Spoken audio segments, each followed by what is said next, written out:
Hi friends, అందరికీ నమస్కారం.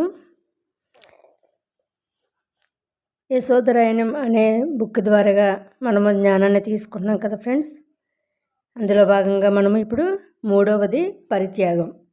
నిన్న 2 భాగాలు చదువుకున్నాము. ఏమిటంటే అవి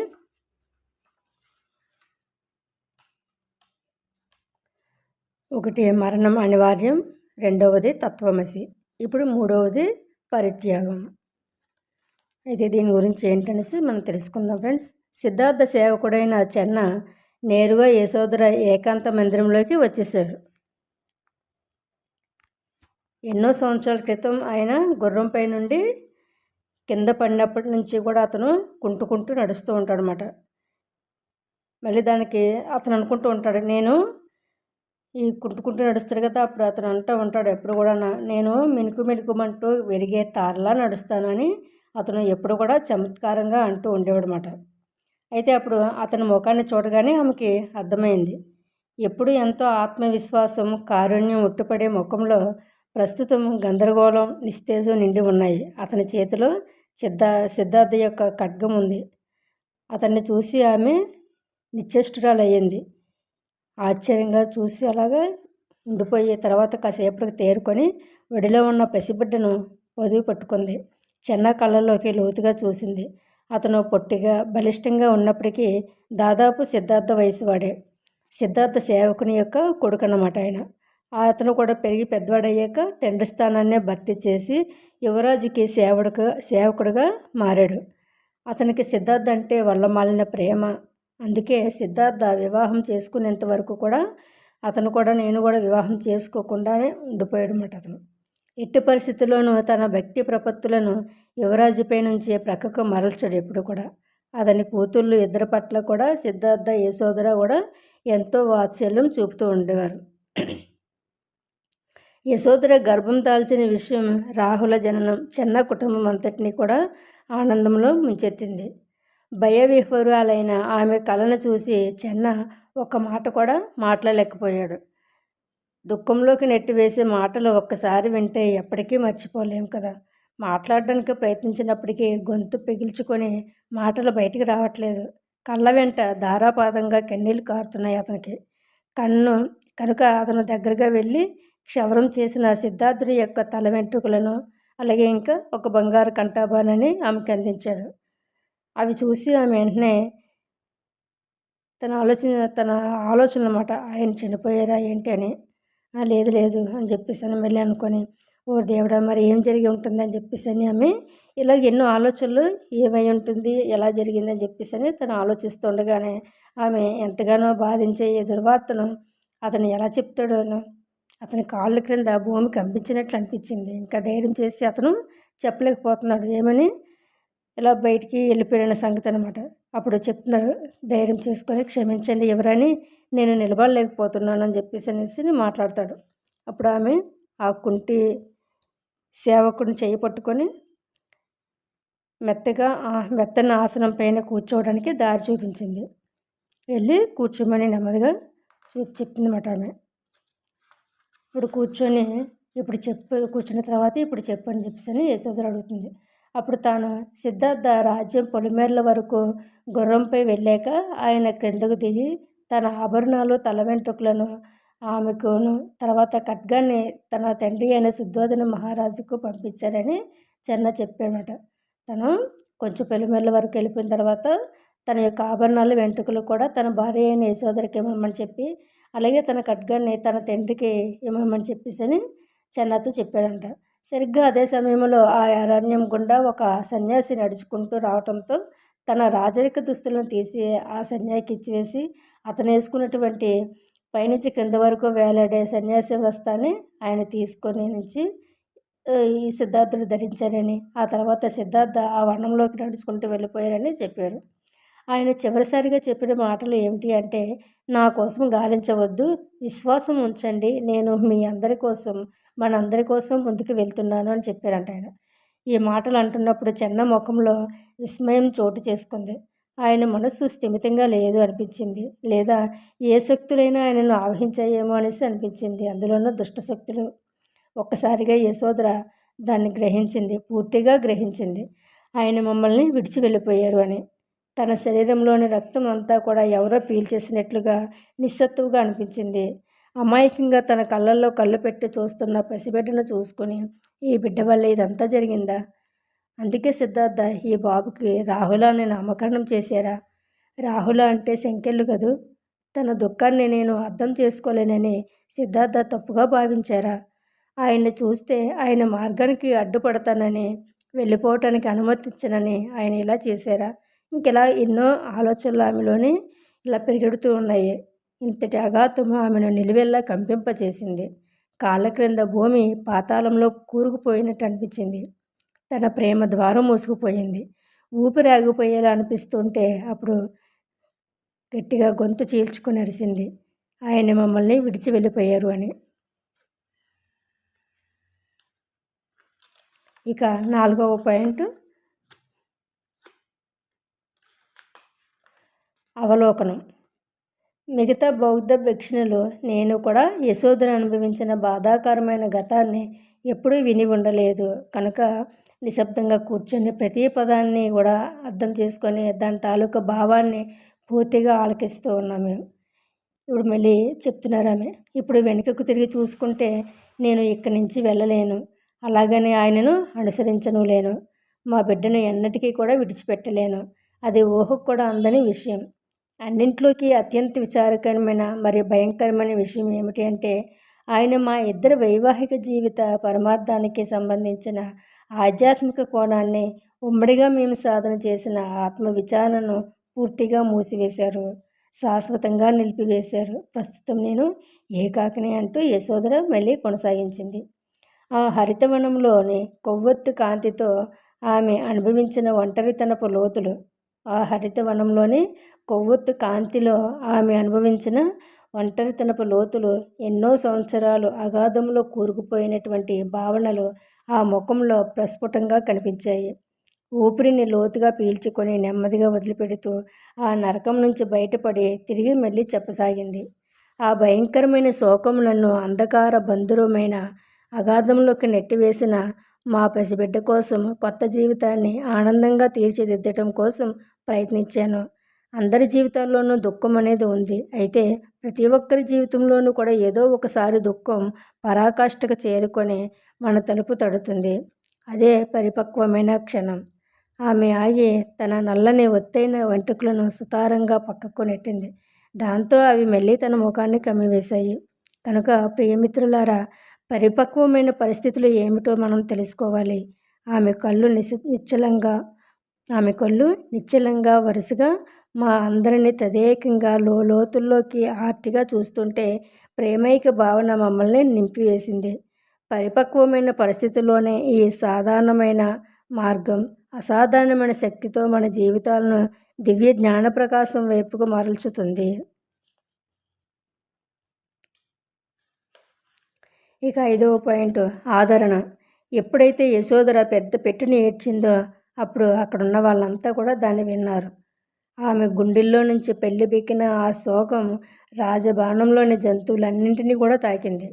ఒక జంతువు నుంచి మరో జంతువుకు, రాజభవనంలోని శునకాల నుంచి ఉద్యానవనంలోని నెమళ్ళ వరకు, చివరకు వివాహ మహోత్సవంలో ఆమెను చేపట్టినందుకు సిద్ధార్థకు బహుకరించిన వెండి కొండలాంటి తెల్ల ఏనుగు వరకు చేరింది ఆ శోకం. ఆమె ఏడుపు విని ఏకాంత మందిరంలోకి పరిగెత్తుకొని వచ్చిన వారిలో మొట్టమొదట తన సేవకురాలు రోహిణి. ఆ తర్వాత వరుసగా అందరూ ఉన్నారు. అక్కడ ఆమె నేలపైన చితికిల పడి ముఖాన్ని చేతిలో దాచుకొని వెక్కి ఏడుతుంది. పసిబిడ్డ మంచం మీద గుక్క పెడుతున్నాడు. ఇద్దరు సేవకురాలు ఆమె వైపు వెళ్ళగా ఒకరు బిడ్డను చూసుకోసాగారు.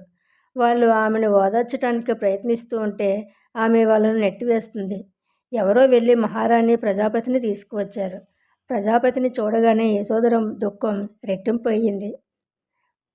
వెళ్ళిపోయారు, మీ అబ్బాయి వెళ్ళిపోయారు అత్తయ్య, వెళ్ళిపోయారని ఏడుస్తుంది. ఏదైనా సమాధానం దొరుకుతుందేమోనని ఆ సైన్యమందిరంలో ఉన్న వాళ్ళందరినీ, పరిసరాలను వెర్రిగా వెతుకుతున్న యశోదర కళ్ళల్లోకి చూసిన ప్రజాపతి ఆమె ఎంతగా భీతిల్లిందో అర్థం చేసుకున్నారు. ప్రజాపతికి వెంటనే అవగతమయ్యింది. అది ఆమె కడుపులో సుడులు తిరుగుతూ ఉప్పెనిగా మారింది. అయితే తన గతం తాలూకా కష్టనష్టాలు, దుఃఖాల ద్వారా పొందిన అనుభవంతో పూర్తి శ్రద్ధను యశోధరపై పెట్టింది. తన దుఃఖం అంతా కూడా ప్రజాపతికి కూడా వెంటనే ఆమె కడుపులోని సుడులు తిరుగుతున్నట్టుగా ఉప్పునిగా మారింది. అయితే తన గతం తాలూకా కష్టనష్టాల, దుఃఖాల ద్వారా పొందినటువంటి అనుభవంతో పూర్తిగా కూడా తన మనసునంతా కూడా, తన హృదయాన్నంతా కూడా చక్కగా అలా కట్టిపెట్టుకొని యశోధరపై పెట్టింది. మాట్లాడకుండా ఆవిడ ఇంకా క్రిందే వెక్కిళ్ళు పడుతున్న యశోధర వైపు నడిచి ఆమె ఎదుట నిలబడి చేతులు చాపారు. ప్రజాపతి తన కేసి వస్తుంటే యశోధరకు ఒక మహాకరుణ తనను సమీపిస్తున్నట్లుగా, నిజం చెప్పాలంటే ఒక దేవతే స్వయంగా ప్రత్యక్షమైనట్లుగా ఆమె కనిపించింది. ప్రజాపతి గంభీరంగా ప్రశాంతంగా నిలబడ్డారు ఆ యశోధర ముందు. యశోధర ఆమె కళ్ళల్లోకి చూసింది. అవి ఎంతో నిండుగా తన బాధను ప్రతిబింబిస్తున్నాయి. అప్పుడు యశోధర ఒక గొప్ప విషయం గ్రహించింది. ప్రజాపతి కళ్ళల్లో అగాధానికి మించి ఎంతో శక్తివంతమైన స్వచ్ఛమైన కారుణ్యం ఇట్టుపడుతుంది. వాళ్ళిద్దరూ ఒకరినొకరు చూసుకున్నారు. యశోధర లేచి నిలబడింది. ప్రజాపతి ఆమెను ఆత్మీయంగా ఆలింగనం చేసుకొని జరిగిన సంగతి అంతా తనకు చెప్పమని యశోధరను అడిగారు. ఆమె చెప్పసాగింది. అయితే అతను నిజంగానే వెళ్ళిపోయాడంటావా అని ప్రజాపతి మళ్ళీ యశోధరను అడిగారు. అవును, నేను ఖచ్చితంగా చెప్తున్నాను కదా అని చెప్పింది యశోధర. తన శోకం, పసిబిడ్డ యొక్క బాధ్యత అనేవి ప్రజాపతిని 30 సంవత్సరాల క్రితం జరిగిన తన గత స్మృతుల్లోకి తీసుకువెళ్ళి ఉండవచ్చు అని ఆ తర్వాత యశోధర భావించింది.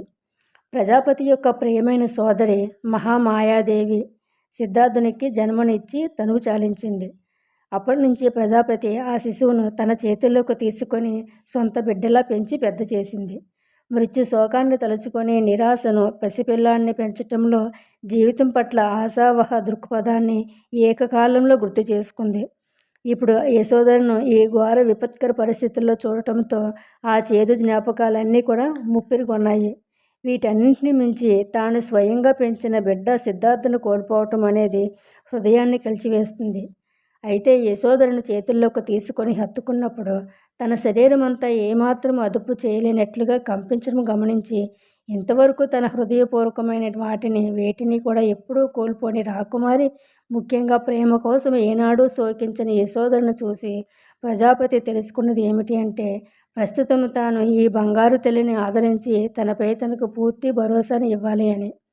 ఆ క్షణంలోనే యశోధర తనను ఆలింగనం చేసుకున్న ఈ బంగారు తల్లి యొక్క దుఃఖాన్ని బలంగానూ స్పష్టంగానూ అనుభూతి చెందింది. ఆ తర్వాత యశోధరకు నిన్న పుట్టిన పసిబిడ్డ యొక్క పరిస్థితి ఏమిటి అని ప్రజాపతి మాత ఆలోచించారు. అది తరతరాలకు ప్రతిధ్వనిస్తూ సాగిపోతుందని ఆమె గ్రహించారు. ఈ గాథ ఒక తల్లి నుంచి మరో తల్లికి, ఒక బిడ్డ నుంచి మరో బిడ్డకు, గతం నుంచి భవిష్యత్తులోకి తరతరాలకు వ్యాపిస్తూ పోతుంది.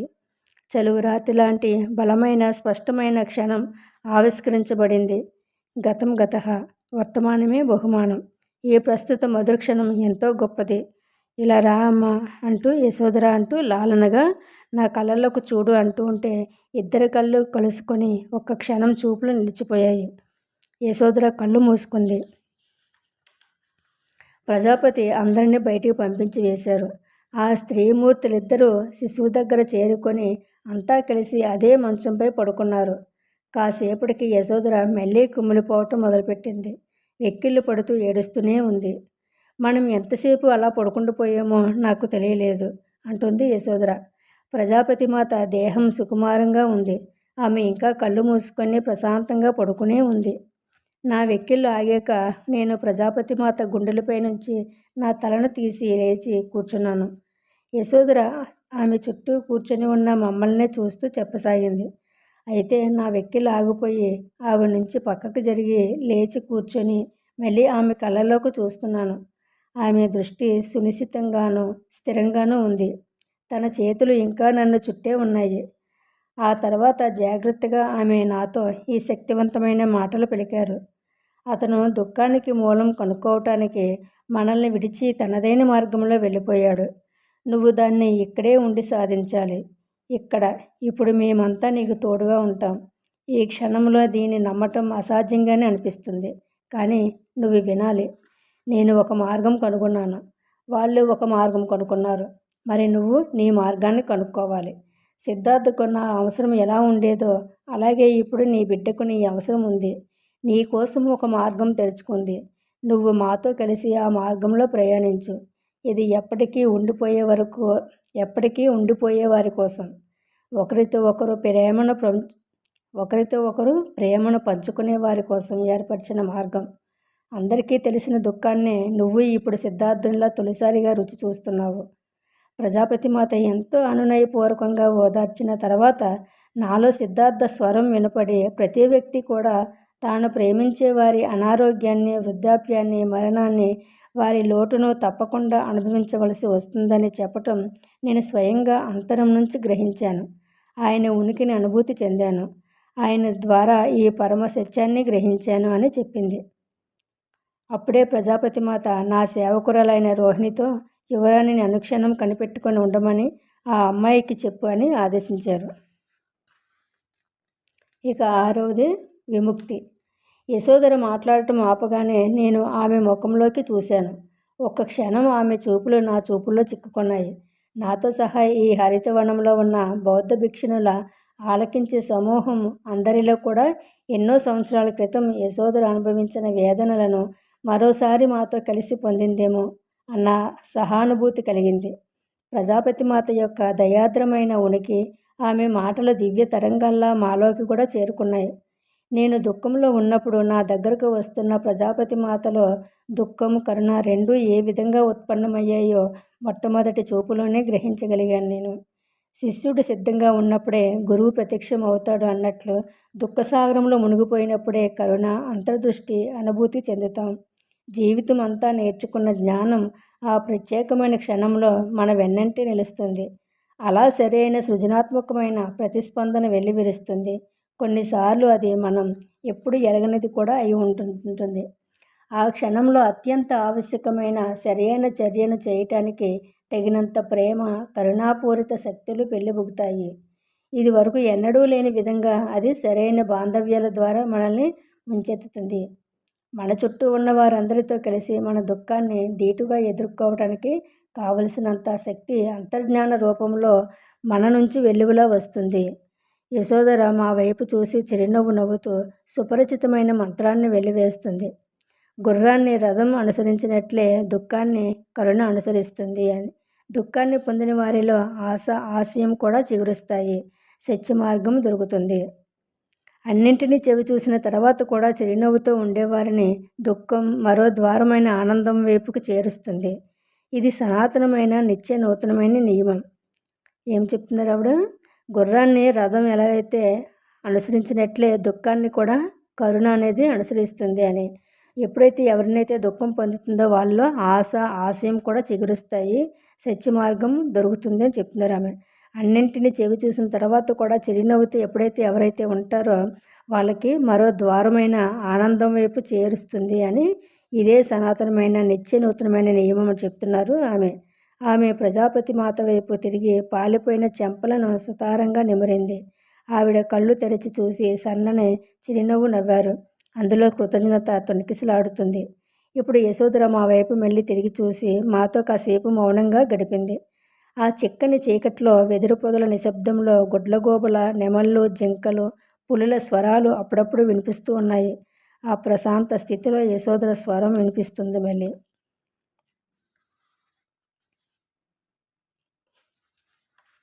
మనలోని దుఃఖంతో మమేకమై ఉండటాన్ని మనం అంగీకరించినంత వరకు మనతో మనం ఆనందంగా ఉండలేము. అలాంటప్పుడు దుఃఖంలో ఉన్న ఇతరులతోనూ మనం ఆలంబనగా ఒక్కటిగా ఉండలేము అని చెప్తున్నారు. ఎప్పుడైతే మనలోని దుఃఖంతో నిండిపోతామో ఇంకప్పుడు మనం ఎలా ఉండగలుగుతాం? ఆనందంగా ఉండగలుగుతాం ఏంటి? మనం ఎప్పుడు కూడా అందుకనే ఎప్పుడు దుఃఖంతో కూడా ఉండకూడదని చెప్తూ ఉంటారు పెద్దలు. మనలోని ఎప్పుడైతే దుఃఖంతో అమైకమైపోయి ఉండటాన్ని మనము అంగీకరించమో అప్పుడు మనం మనతో ఆనందంగా ఉండలేము. అలాంటప్పుడు దుఃఖంలో ఉన్న ఇతరులతోనూ మనం ఆలంబనంగా ఒక్కటిగా ఉండలేము. యశోధర నోటి నుంచి వస్తున్న మృదువైన పదాలు ఆ హరితవన సంగీత సమ్మేళనంలో బలమైన పాత్ర పోషించాయి. మనం దుఃఖం నుంచి ఎప్పటికీ కూడా విముక్తులం కాలేము అని. ఇక 7వది జీవన్మరణాలు. యశోధర తన జీవితంలో తొలిసారి జీవన మరణాల మధ్య కొట్టుమిట్టాడుతుంది. అంటే జీవితాన్ని ఆలింగనం చేసుకోవాలా? లేక మరణాన్ని ఆలింగనం చేసుకోవాలా అని ఉక్కిరిబిక్కిరవుతుంది. యశోధర తన జీవితాన్ని ఏ క్షణంలో ముగించుకుంటుందోనని భయపడి ఎవరో ఒకరు పసిబిడ్డ సంరక్షణ బాధ్యతలు చూస్తూ పగలో రేగి ఆమెకు సహాయంగా ఉండేలా ప్రజాపతి నియమించారు. పసిబిడ్డ ఆలనా పాలన చూస్తూ యశోధర ఈ బాధ నుంచి ఉపశమనాన్ని పొందిందని సంతోషించేలోగా అది క్షణికమే అని నిరూపించేది.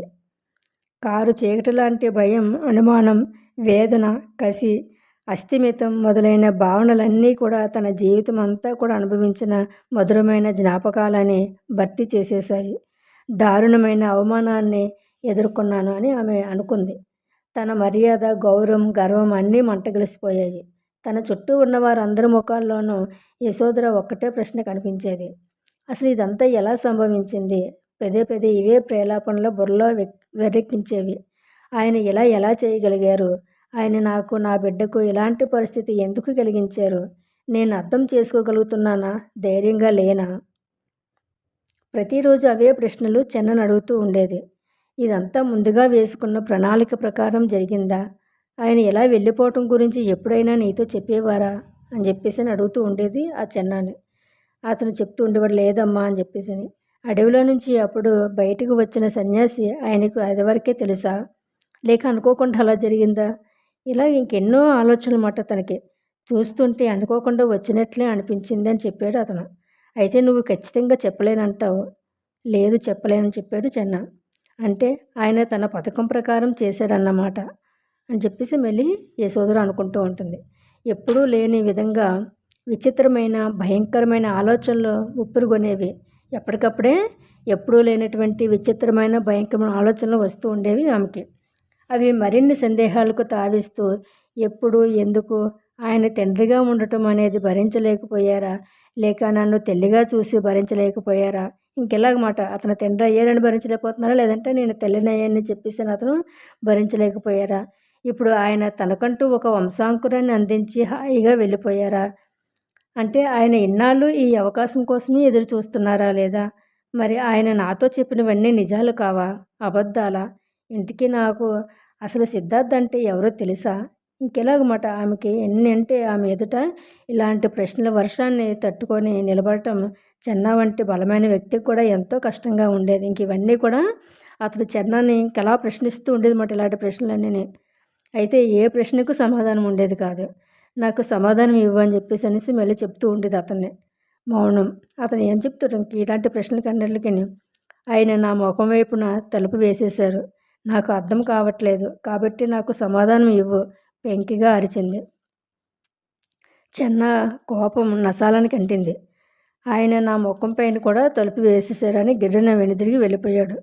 అతనికి ఇంకా ఇప్పుడు ఇలాంటి ప్రశ్నలన్నీ వేస్తూ ఉంటే ఇతనికి కూడా కోపం వచ్చిందన్నమాట. అతను నా ముఖం పైన కూడా తలుపు వేసేసారని చెప్పేసి గిర్రున వెన్ను తిరిగి వెళ్ళిపోయాడు. నేను తనను పెట్టించుకోవాల్సిన అవసరం లేదు. తనకు తాను నచ్చ చెప్పుకుంది. ఇక మళ్ళీ తనకు తానే నచ్చ చెప్పుకునేది మాట. చెన్నతో పోల్చితే నా దుఃఖం ఎంతో భయంకరమైనది. మళ్ళీ మరునాడు ఏమీ జంకు బొంకు లేకుండా అవే ప్రశ్నలు సంధించడం మళ్ళీ మొదలుపెట్టేది. వేటికి సమాధానం లేదు. అయినా చెన్న రాకపోకలు సాగిస్తూనే ఉండేవాడు. ఆపలేదు. ఆమెకి సన్నిహితంగా ఉండేవాడు. సహాయపడే సమాధానాలు ఏవీ తన దగ్గర లేవు. సిద్ధార్థ గుర్రం పేరు కాంతక. అది ఆహారం, నీరు తీసుకోకుండా తన గుర్రపుశాలలోనే ఉండిపోయి కొన్నాళ్లకు కళ్ళు మూసింది. ఆ గంభీరమైన, ప్రియమైన పెంపుడు జంతువు తన కళ్ళెదుటి అనారోగ్యాన్ని కొని తెచ్చుకొని మరణించటాన్ని చూసి యశోధర అది తానే అన్నట్లుగా భావించింది. ఆ శోకం పైబట్టింది. ఇలా చూడండి, ఇంకా ఇక్కడ ఎప్పుడైతే తన గుర్రాన్ని చనిపోయిందో తన చనిపోవడం కూడా చూసి యశోధర అది కూడా నేనేనేమో అన్నట్లుగా అనుకుంటుంది మాట. అలాంటి ఎప్పుడైతే ఆలోచన వచ్చిందో తనకి భయం వేసేది. తన శరీరం, మనస్సు వేటికి తట్టుకోలేనంత బలహీనంగా ఉన్నాయి. గతాన్ని తలుచుకుంటూ ఉంటే ఏవో గుసగుసలు వినపడి కుమిలి కుమిలి రోధించేది. ఆమె తిండి, నిద్ర మానేసింది. తరచూ పట్టపగలు కూడా వేడిలో ఉన్నప్పటికీ చలితో నిలువెల్లా చిగురుటాకులో వణికిపోయేది. తాను ధరించిన వస్త్రాలు చెమటతో తడిసి ముద్దయిపోతే విప్పి మరో జత ధరించేది. యశోధర తన దుఃఖపూరితమైన గాథను పెదే ప్రతి ఒక్కరికి చెప్పకుండా ఉండలేకపోయింది. అది విన్న వాళ్ళంతా తనకు కలిగిన నష్టం, దుఃఖం ఎవరికీ కలలో కూడా కలకూడదనుకునేవారు. ఎట్టకేలకు శుద్ధోదన మహారాజు స్వయంగా విచ్చేశారు. తన పుత్రుడు చాలా కాలం వరకు బహుశా ఎప్పటికీ తిరిగి రాడేమో అన్న భావన తనకు కలుగుతుందని చెప్పారు. కనుక ఆమెను తన మనవడికి తెల్లిగా, బాధ్యతాయుతంగా, ఆనందంగా ఉండటం మొదలుపెట్టమని చెప్పారు. అతని కోసం ఏడవటం ఆపే, నీ బిడ్డను జాగ్రత్తగా పెంచుకోవటం మొదలుపెట్టు అని ఆదేశిస్తున్న ధోరణిలో చెప్పారు ఆయన. ముందు తమరు ఇక్కడి నుంచి దయచేయండి అని గట్టిగా అరిచింది యశోధర. నువ్వు కనుక నీ బిడ్డ సంరక్షణ బాధ్యతలు చక్కగా నిర్వర్తించకపోతే ఆ సంగతి మహారాణి చూసుకుంటారు. అదే స్థాయిలో గట్టిగా చెప్పి వెళ్ళిపోయారు ఆ మహారాజు గారు. ఆ వెంటనే యశోధర మౌనంలోకి వెళ్ళిపోయింది. తనకు సన్నిహితులు అయిన వాళ్ళందరినీ కూడా దూరంగా ఉంచసాగింది. అలాగే తన బిడ్డను కూడా ఎడం చేసినప్పుడు ఒక సేవకురాలు ఆ బాధ్యతలు చేపట్టింది. ఆమె ఉన్న చోటను వదిలిపెట్టలేదు. అక్కడే గిరిగీసుకొని ఉండసాగింది. సిద్ధార్థ లేకుండా నేను బ్రతకలేను, నేను చనిపోవాలనుకుంటున్నాను. ఒకరోజు తన ఏకాంత మందిరానికి ఆనుకొని ఉన్న ఉద్యానవనంలోనికి తీసుకువెళ్తూ ఉండగా ప్రజాపతితో చెప్పింది. సిద్ధార్థ లేకుండా నేను ఉండలేను, నేను చనిపోవాలనిపిస్తుందని చెప్పేసి అని వాళ్ళ అత్తగారైన ప్రజాపతితో చెప్పింది. నువ్వు ఈ శోకాన్ని తప్పకుండా అధిగమించగలవు బంగారు తల్లి. నీ సహనం అందరికీ మేలు చేస్తుంది అనేసి ప్రజాపతి మాత నిర్మలంగా బదులు ఇచ్చారు. అదేమీ కాదు, నాలో ఏమాత్రం ఆశ సిగురించటం లేదు. నాకు ఎలా బ్రతకటం కంటే చావటమే నయమనిపిస్తుంది. అసలు నాకు ఏది వాస్తవమో తెలియటం లేదు అని చెప్తున్నారు యశోధర. మాతో వీలైనంత సన్నిహితంగా ఉండు అని చెప్తున్నారు ప్రజాపతి. మమ్మల్ని నీతో ఉండటానికి సమ్మతించు. అలా చేయటం వల్ల కొత్త చైతన్యం పుంజుకుంటావు. తరచూ యశోధరతో చెబుతూ వస్తున్న మాటలే మళ్ళీ చెప్పారు ప్రజాపతి మాత. నువ్వు మాతో వీలైతే మాతో సన్నిహితంగా ఉండు, లేదంటే మమ్మల్నైనా నీతోటి ఉండడానికి సమ్మతించు. నీకు ఇలాంటి ఆలోచనలు ఎప్పుడు రావని చెప్పేసి అని ప్రజాపతి మాత చెప్తూ ఉంటున్నారు. నేను అలసిపోయాను, నన్ను ఒంటరిగా వదిలేయండి. నా కళ్ళెదుట కనిపించేదంతా అగాధం, అంధకారం తప్ప మరేమీ లేదు అని చెప్తుంది యశోధర. అయితే నీ బాబును చూడు, తనకు నీ అవసరం ఎంతో ఉంది. యశోధర ఆమె మాటలు పెడచెవిన పెట్టి వడివడిగా నడుచుకుంటూ లోపలికి వెళ్ళిపోయింది. ఇక 8వది కారుణ్య సమావేశం. శిశువు సంరక్షణ బాధ్యతలను చూసుకుంటున్న సేవకురాలతో పాటు ప్రజాపతి కూడా యశోధరను ఒంటరిగా ఎదుర్కోవటం ఎంతో కష్టసాధ్యం అనే సంగతి అర్థమవుతూ వస్తుంది. శిశువు సంరక్షణ బాధ్యతలను చూసుకుంటున్న సేవకురాలతో పాటు ప్రజాపతికి కూడా యశోధరను ఒంటరిగా ఎదుర్కోవటం ఎంతో కష్టసాధ్యం అనే సంగతి అర్థమవుతూ వస్తుంది. ఆమె ఎంతో కోపం, కసి, ఏకాకితనం, సోమరితనంతో సతమతమైపోతుంది. ఈ విపరీత భావాలు తనకి ఏమాత్రం ఉపశమనాన్ని కలిగించేవి కాదు. దాంతో ఆమెను కాసేపైనా ఒంటరిగా ఎదుర్కోవటం అనేది ప్రతి ఒక్కరికి కూడా ఒక నరకంలా అనిపించేది. అందువల్ల ప్రతి ఉదయం యశోధర మరి అంతఃపురంలో ఉన్న మహిళలందరూ కూడా దేవదారు వృక్షాలు, వాటి చుట్టూ విస్తారంగా వ్యాపించిన మహావృక్షాల మధ్య సమావేశం కావాలని ప్రజాపతి ఆదేశించారు. ఎప్పుడైతే తన యశోధరను ఇంకా రోజు కూడా తనని ఓదార్చడం అనేది వీళ్ళందరికీ కూడా చాలా కష్టమైపోయేది అన్నమాట. ఇంక రోజు రోజుకి తనలో కోపం పెరిగిపోయేది, కసి, ఇంకా సోమరితనంతో ఇంక ఇలా సతమతం అయిపోతున్నా సరే తనకి ఇలాంటి భావాలు, ఆలోచనలు ఎక్కువైపోతూ ఉంటే ప్రజాపతి మాతకు తనని ఎలా ఓదార్చాలో అర్థమయ్యేది కాదు. తనకి ఒక నరకంలా ప్రతిరోజు కూడా అందరికీ కూడా తన సేవకులతో పాటు అందరికీ కూడా ఒక నరకంలా అనిపించేది అన్నమాట. అయితే ఇంకప్పుడు ప్రజాపతి మాత ఒక నిర్ణయం తీసుకున్నారు. ప్రతిరోజు కూడా ఉదయం ఆ యశోధర మాత అంతఃపురంలోనే ఉన్న మహిళలందరినీ కూడా వాళ్ళ వనంలో ఉన్నటువంటి దేవదారు వృక్షాలు, వాటి చుట్టూ విస్తారంగా వ్యాపించిన మహావృక్షాల మధ్య సమావేశం కావాలని ప్రజాపతి ఆదేశించారు. అప్పుడు అక్కడే కొలను ప్రక్కన ఉన్న ఒక హిందూ దేవాలయం తరతరాలుగా అందరి కోరికలు తీర్చే ప్రార్థనా మందిరంగా విరాళిల్లుతుందన్నమాట. అప్పుడు ఇక్కడే యశోధర, సిద్ధార్థ కలిసి సంతాన లక్ష్మికి చేసిన పూజలు ఫలించి ఆమె గర్భం దాల్చడం జరిగింది. ఒకానొక ఉదయం పిల్లగాళ్ళలు, పక్షుల కిలకిల రావాలతో ఆహ్లాదంగా ఉన్న వాతావరణంలో రాజకుటుంబంలోని స్త్రీలు, వారి సేవకురాళ్లతో సహా అక్కడ సమావేశం అయ్యారు. తన 2 చేతుల మధ్య యశోధర నడిపించుకుంటూ ప్రజాపతి మాత అక్కడకు వచ్చారు. తల వంచుకొని ఒక పొదలో కూలబడిన యశోధర శరీరం అక్కడ ఇరుక్కుపోయినట్లుగా కనిపిస్తుంది. ఆమె చిక్కి శల్యమై ఉంది, కళ్ళు ఉబ్బి ఉన్నాయి. మిగిలిన వాళ్ళంతా ఆమె చుట్టూరా వృత్తంలా కూర్చొని ఉన్నారు. ఒక ఆమె సాంబ్రాణి ధూపం వెలిగించింది. ప్రజాపతి హిందూ మంత్రాలు చదవసాగారు. ఆ పురాతనమైన తోటలో మహావృక్షాల క్రింద నీటి కొలను మరి దేవాలయం ప్రక్కన వేకువజామునే కూర్చోవటం వల్ల తీవ్రమైన నైరాశ్యంలో ఉన్న యశోదరలోనూ తన చుట్టూ ఉన్న మహిళలందరిలోనూ కూడా ఒక చైతన్యం ఉత్తేజితమైనట్లు కనిపిస్తుంది. సంధ్యవేళలో చేసిన ప్రార్థనలు, సామూహిక మంత్రోచ్చారణలు, ఆ తర్వాత కాసేపు మౌనస్థితిలో ఉండిపోవటం అనేది భూమాత యొక్క సనాతనమైన సహన శక్తిని, ప్రగాఢమైన ప్రకృతి శక్తిని ఆ మహిళా సమూహం తమలోకి ఆవాహనం చేసుకున్నట్లుగా ఉంది. యశోదర కళ్ళు వర్షిస్తూనే ఉన్నాయి. ఆమె మౌనంగా రోధిస్తుంది. ఉదయం వేళ జరిగిన ఆ సమావేశం ఎక్కువసేపు కొనసాగలేదు. చేయవలసిన పని ముందర ఉంది. అయితే దీని ప్రభావం హాయిగా ఉంది. వాళ్ళంతా సాయం సంధ్యవేళ మళ్ళీ కలుద్దామని నిర్ణయించుకున్నారు. ఈ చిన్న ధార్మిక ఆచారం ఎంతగానో ప్రభావితం చేసింది. ఉదయం పూట చేసే ప్రార్థనలో ఆ రోజును గడపటానికి దైవాన్ని సహాయం కోరుతూ మంత్రాలు జపించేవారు.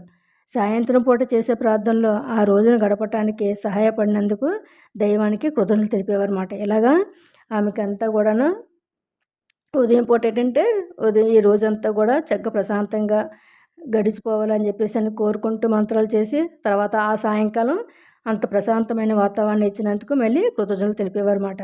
ఇలా సహాయం కోసం అర్థించటం, అలాగే కృతజ్ఞతలు వ్యక్తపరచడం ఇంకలా ప్రతి ఉదయం ప్రతి సాయంత్రం ఇంకలా జరుగుతూనే ఉంది. ఇంక వాళ్ళంతా కూడా దీనిని తోటలో సమావేశం కావటాన్ని కారుణ్య సమూహం అని చెప్పుకునేవారన్నమాట. ఇక 9వది యుక్త శ్రవణం.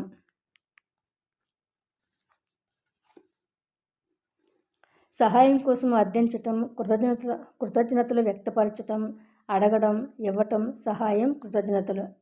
ఇంక సహాయం కోసం అర్థించటం, కృతజ్ఞతలు వ్యక్తపరచటం, ఇంక అడగడం, ఇవ్వడం, సహాయం, కృతజ్ఞతలు. ఇంక ఇలాగే ప్రతిరోజు కూడా క్రమం తప్పకుండా ఏదేమైనా సరే చేస్తూ వస్తూ ఉండేవారు.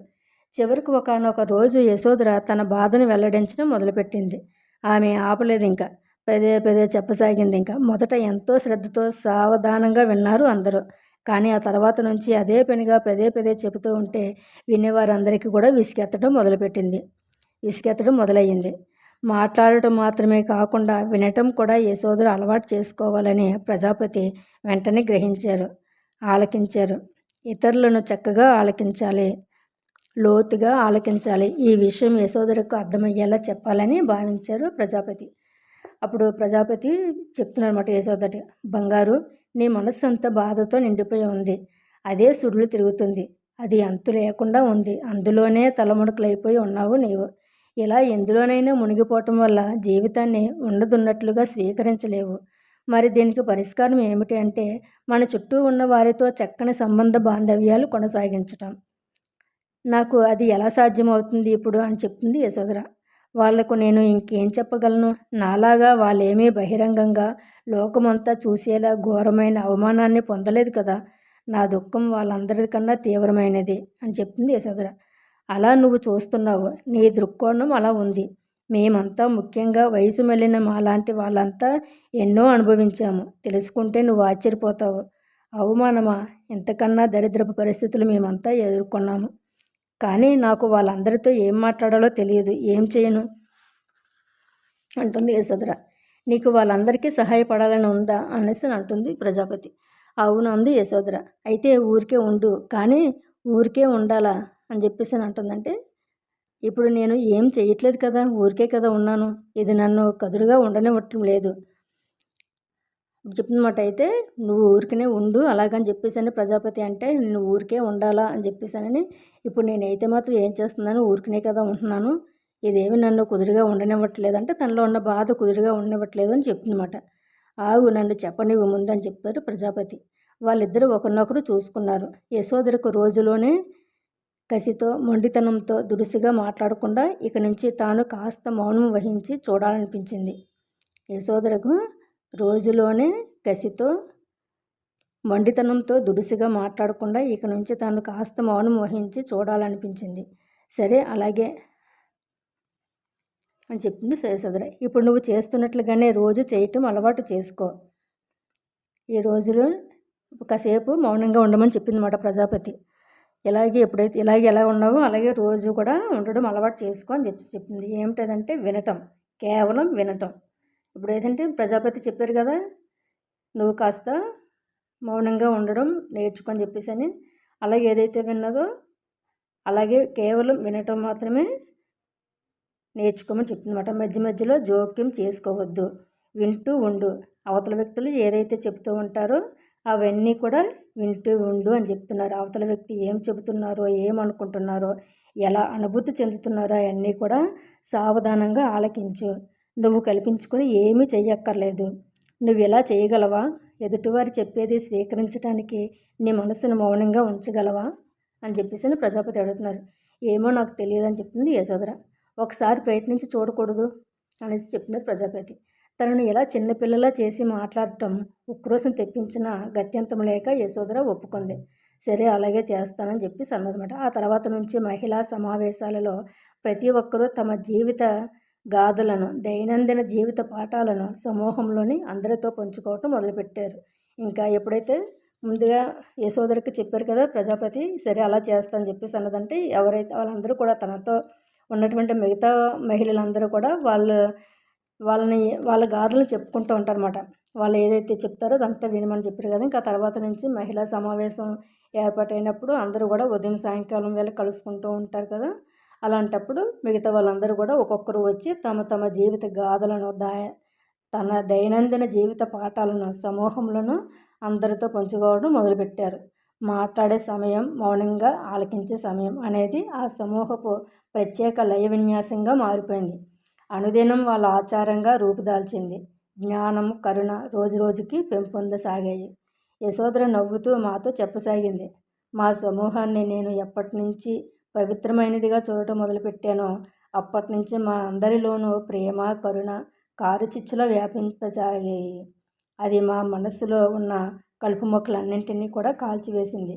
అది మమ్మల్ని హాయిగా, ఆర్ద్రంగా ఉంచుతూ అందరినీ ఆవరించుకొని ఒక్కటిగా చేసింది. ప్రతి ఒక్కరిలోనూ కూడా ఎంతో స్పష్టతను నింపింది.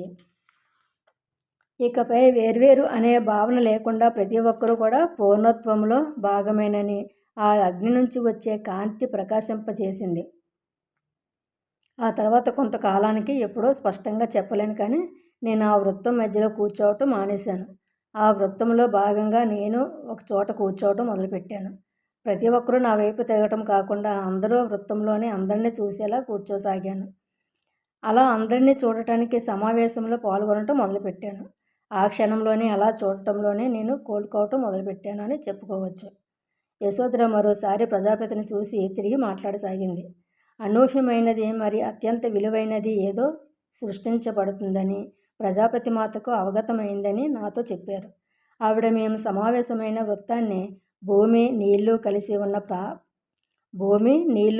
ఉన్న పాత్రల సృష్టి మరి స్థితిని, కొత్త జీవితం, కొత్త అవగాహన, మరికొత్త జ్ఞానంతో కలిసి ఉన్న కరుణార్ద్రమైన బావిలా దర్శించానని చెప్పారు. ప్రతి ఒక్కరి హృదయం కూడా ఆ కరుణను ప్రసరింపజేసే, విశ్వవ్యాప్తం చేసే వాహకంలా తెరుచుకుంది. అలా వృత్తంలోని వాళ్ళందరికీ కూడా అది అందుబాటులో ఉంది. ఇక 10వ పాయింట్, ఆశావహ దృక్పథం. కొన్ని వారాల అనంతరం రాజభవనంలోని ఒకానొక చిన్నపిల్లవాడు అనారోగ్యం పాలై అనుకోకుండా మరణించాడు. ఆ పిల్లవాడి తల్లి నైల రాజకుటుంబీకుల్లో ఒకరి సేవకురాలుగా పనిచేస్తుందన్నమాట. ఆ పిల్లవాడి తల్లి నైల రాజకుటుంబీకుల్లో ఒకరికి సేవకురాలుగా పనిచేసింది. స్త్రీ పురుషులంతా శ్మశాన వాటికలో గుమికూడారు. సాధారణంగా పెద్దవాళ్ళ దహన సంస్కారాలు పూర్తి చేయటానికి దాదాపు 1 రోజుల్లో సమయం పడుతుంది. కపిలవస్తు రాజ్యంలోని శ్మశాన వాటిక గంగానదిలోని ఒక పాయ ప్రవహించే మార్గంలో ఉంటుంది. ప్రాచీన కాలం నుంచి కూడా ప్రతి ఒక్కరూ శివైక్యం చెందటానికి ఎంపిక చేసుకునే వారణాసి అనే పవిత్ర నగరానికి ప్రతిబింబంలో ఉంటుంది. అక్కడ పదుల సంఖ్యలో ఉన్న వాటికల్లో కట్టెలు, నిప్పు, గాలి, నీరు, భూమి ఏ నిష్పత్తిలో ఉంటే ఆ ప్రక్రియ చక్కగా పూర్తి అవుతుందో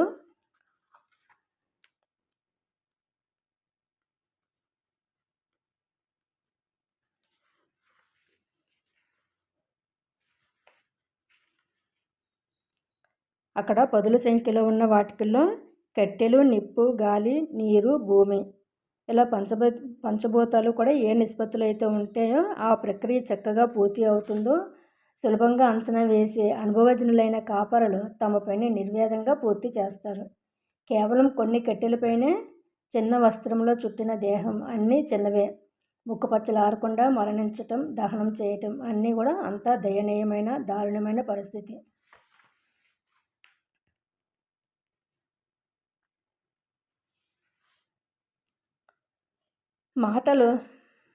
మంటలు దావానంలా వ్యాపించి వెంటనే కొన్ని గంటల్లోనే తమ పని పూర్తి చేశాయి. దహన సంస్కారాలు పూర్తయ్యాక ఆ బిడ్డను పోగొట్టుకున్న తల్లి శ్మశానాన్ని వీడి రానని పంతం పట్టుకొని కూర్చుంది. కనీ పెంచిన బిడ్డ తన కళ్ళ ముందే అగ్నికి ఆహుతి అయిపోతూ ఉంటే బ్రద్దలైన గుండెతో బూడిద కుప్పగా మారిన బిడ్డ ఆకారాన్ని చూస్తూ కూర్చుంది. నెమ్మదిగా ఒక్కొక్కరు, ముఖ్యంగా మగవాళ్ళందరూ కూడా వెళ్ళిపోయారు. ఆమె భర్త ఒక్కడే మిగిలాడు. శోక సముద్రంలో మునిగి ఉన్న ఆ తల్లిని వదిలి వెళ్ళటానికి రాజకుటుంబ స్త్రీలకు కానీ, వారి సేవకులైన స్త్రీలకు కానీ మనస్కరించలేదు. నిన్న మొన్నటి వరకు అంతఃపురంలోని వనాలలో తమ కళ్ళ ముందే ఆడుతూ పాడుతూ తిరిగిన చిన్నారి ఇప్పుడు బూడిదిగా మారటాన్ని వాళ్ళంతా జీర్ణం చేసుకోలేకపోతున్నారు. తల్లులుగా, బిడ్డలుగా వాళ్ళ హృదయాలు బరువెక్కిపోయి ఆ బాలుని తలుచుకుంటూ ఉన్నారు. యశోధర బాధ వర్ణనాతీతంగా ఉంది. రాహుల అయితే ఆరోగ్యంగా ఆనందంగానే ఉన్నాడు. కానీ మరణం అనేది మనందరి భుజాలపైనే కాచుకొని కూర్చుంటుంది. ఏ క్షణాన్నైనా కాటేస్తుంది. అసలే తన తండ్రి వెళ్ళిపోయారు. ఏ క్షణం ఎలా ఉండబోతుందో, ఆయన ఇక్కడ లేరు. తనకన్నా వయస్సులో చిన్నదైన అభాగ్యురాలైన ఆ తల్లిని చూసి తనలో తాను కుమిలిపోతుంది. ఆమె ఒక్కదాని కోసమే కాదు, తల్లులందరి కోసం, వాళ్ళ సంతానం కోసం ఆమె కన్నీరు మున్నీరవుతుంది. జన్మించిన ప్రతి ఒక్కరూ కూడా మృత్యుదేవత యొక్క ఉక్కు సంకెళ్ళలో బిగుసుకొని మరణించక తప్పదు కదా. దహన సంస్కార బాధ్యతలన్నీ స్వయంగా పర్యవేక్షిస్తూ అల్లంత దూరాన ఉన్నాడు చెన్న. సిద్ధార్థను మళ్ళీ కలుసుకుంటామన్న ఆశను కోల్పోయి తాము మోసపోయాం అన్న భావనతో పరస్పరం స్నేహాన్ని పునరుద్ధరించుకుంటున్నారు చెన్న మరి యశోధర. పగలు గడిచి రాత్రి వేళయ్యింది. దానితో పాటు వర్షాన్ని తీసుకువచ్చింది. మహిళల్లో చాలామంది వెళ్ళిపోవాలని నిర్ణయించుకొని తమతో పాటు ఆ తల్లిని కూడా అంతఃపురానికి తీసుకువెళ్లాలని విశ్వప్రయత్నం చేశారు. ఆమె శశేమిరా రానంది. యశోధర వాళ్ళందరినీ ఉద్దేశించి రెండి వృత్తంలో కూర్చుందామని ఆహ్వానించింది. వాళ్ళంతా కదలసాగారు. ఆ వృత్తం ఒక సజీవ పదార్థంలా దానంతట అదిగా ఆకృతిని సంతరించుకుంది. ఆ తల్లికి ఇరుపక్కల నుంచి అది ఏర్పడింది. అక్కడ ఉండిపోయిన మహిళలంతా కలిసి చేరటంతో అది ఒక విస్తృత రూపాన్ని పెంపొందించుకోగా కాలిన కట్టెలు, బూడిద అన్నీ మధ్యలోకి వచ్చాయి. మహిళలంతా గుండ్రంగా కూర్చున్నారు. ఇక మిగిలినదల్లా చెన్న మరి చనిపోయిన బాబు తండ్రి మాత్రమే. కాస్త దూరంగా కూర్చొని ఉన్న వారి వంక చూసి వచ్చి తమతో కలవమని యశోధర సైగ చేసింది. వాళ్ళు మొహమాటపడి వద్దులే అన్నట్లుగా తలలు అడ్డంగా ఊపారు. ప్రజాపతి కల్పించుకొని మీరు కూడా వచ్చి మీ భార్య పక్కనే మాతో పాటు కూర్చుంటే బాగుంటుంది కదా అని పిలిచారు. ఆమె భర్త చెన్న వంక ఏం చేద్దామన్నట్లు చూస్తే చెన్న యశోధను చూశాడు. యశోధర చేయి చాసి రెండి వచ్చి మాతో కలవండి అని పిలిచింది. ఎప్పట్లానే కూర్చున్న చోటు నుంచి లేవటానికి ఇబ్బంది పడుతూ చెన్న అతనితో సహా వచ్చి చేరాడు. ప్రజాపతి చేసిన సైగతో అతను తన భార్య ప్రక్కనే వెళ్ళి కూర్చోగా చెన్న వచ్చి యశోధర పక్కన చతికిలబడ్డాడు. కుంభవృష్టి కురవసాగింది. కాసేపటికే వాళ్ళంతా అంత్యక్రియలకు కట్టుకుని ముదురు రంగు చీరలు తడిసి ముద్దగా మారి ఒంటికి అతుక్కుపోయాయి. వాళ్ళు ధరించిన మేలి ముసుగు కూడా తలకు అంటుకుపోయి ఉన్నట్లుగా కనిపిస్తుంది. వరుణదేవుడికి ప్రార్థన చేస్తున్న వారికి ఆశ్రయం లేకుండా పోయింది. అయితే ఆ తర్వాత కాసేపటికి వాళ్ళంతా ఆ అనుభవాన్ని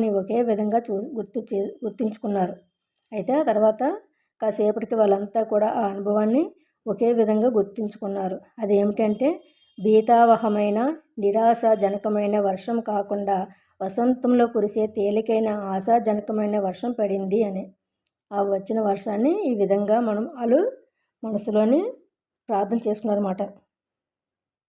భీతావహమైన నిరాశాజనకమైన వర్షం కాకుండా వసంతంలో కురిసే తేలికైన ఆశాజనకమైన వర్షం పడింది అని చెప్పి వాళ్ళు ప్రార్థన చేసుకున్నారు. Okay friends, thank you so much.